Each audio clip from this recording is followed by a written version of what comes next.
evaluate projects on how they would change. Come on, this keyboard is gonna kill me. I bought this 2 days ago.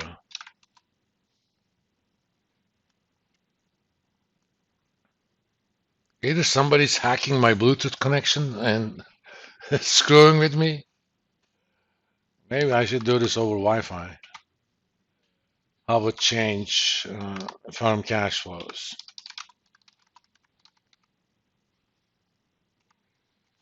Biggest example, if you know the company Gillette, whose main product is razors. Over the years, they came up with a lot of new products. I'm kind of a perfectionist when it comes to shaving. If I do shave, it has to be so that, my face needs to be softer than a baby's bottom. So, 2 blades wouldn't do it for me. So when they went up to 5 blades, I was one of the first adopters. They put power this, power that, I'm there.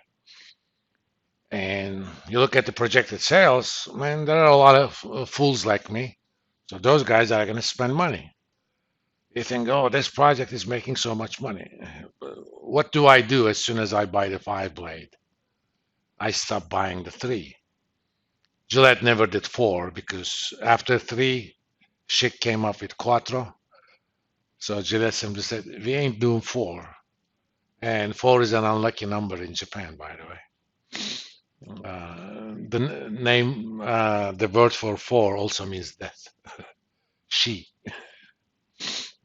In fact, there's an alternative word for 4 in Japanese. It's called yon. But you could also say she. Hospitals do not have a 4th floor in Japan because it's an unlucky number associated with death. They go from 3rd floor to 4th floor, 5th floor. I think there's a similar thing in China for 9. Did you guys ever notice Windows went from Windows 8 to Windows 10? There was no Windows 9. Similarly, I don't know if there was a iPhone 9. I remember iPhone 8. I think they skipped the iPhone 10 right after that.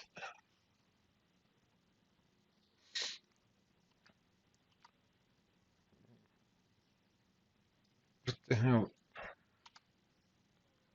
Anyway, this thing was working just fine at home yesterday, but I wasn't at home yesterday evening, and I left the study door open. My cats must have walked on it. I'm serious. Maybe that's the reason. Either way, I'm gonna send it back. But I gotta get this week done first. So, first thing we're gonna ask, what are some relevant cash flows or relevant quantities in general? Obviously, things like sales, costs, taxes are relevant.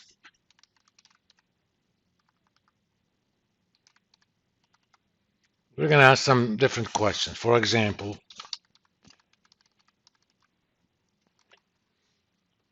what about depreciation? Do you think it should be relevant?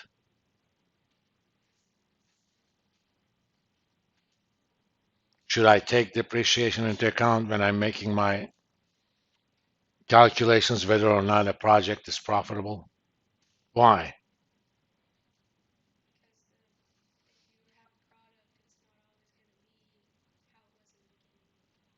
Well, depreciation is not about the product. Mike?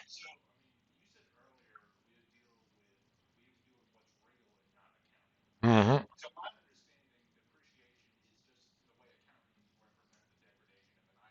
Yeah.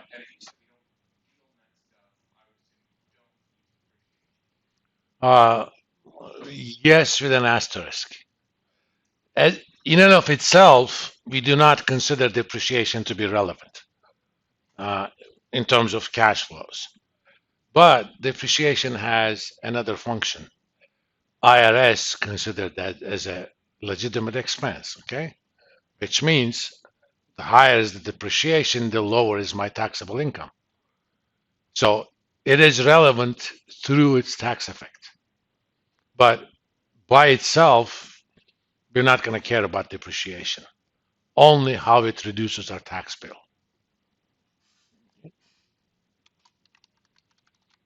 Relevant only it's through its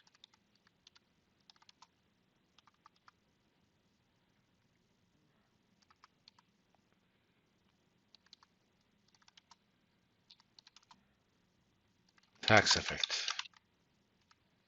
If IRS tomorrow decided that, well, you can no longer write off depreciation, depreciation would have been completely irrelevant for our purposes.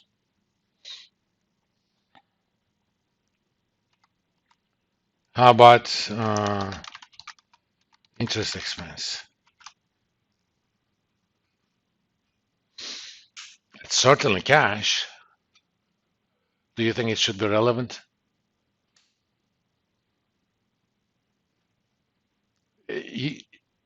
One thing I want you to know in this class, it's okay to be wrong, okay? There is no penalty for being wrong.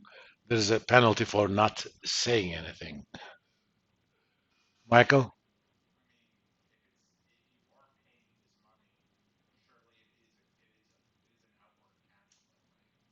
Yeah, but remember to use the standalone principle. The project stands alone. It doesn't know anything about how it is financed. It could be 100% equity financed. It could be 100% debt financed. Whether or not a project is profitable should not depend on that per se. So again, this is also with an asterisk. By itself, interest expenses are not relevant.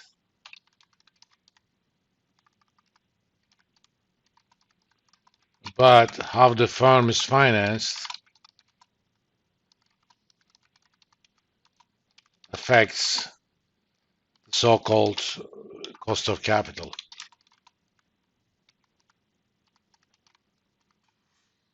I mean, interest expense is relevant only through its effect on cost of capital. So if you finance everything by debt, your cost of capital pretty much is going to be cost of debt or cost of equity if it's 100% equity finance. But that decision is outside of the project. It's given to the project by the firm.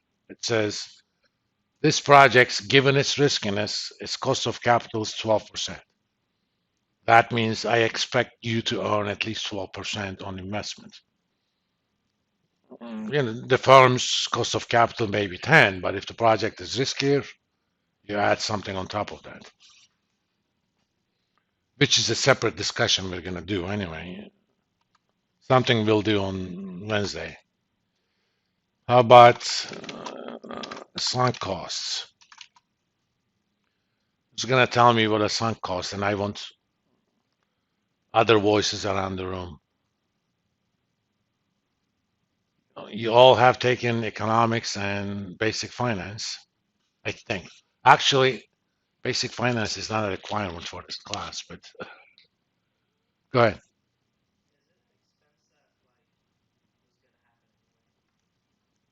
Not what's going to happen, it happened already.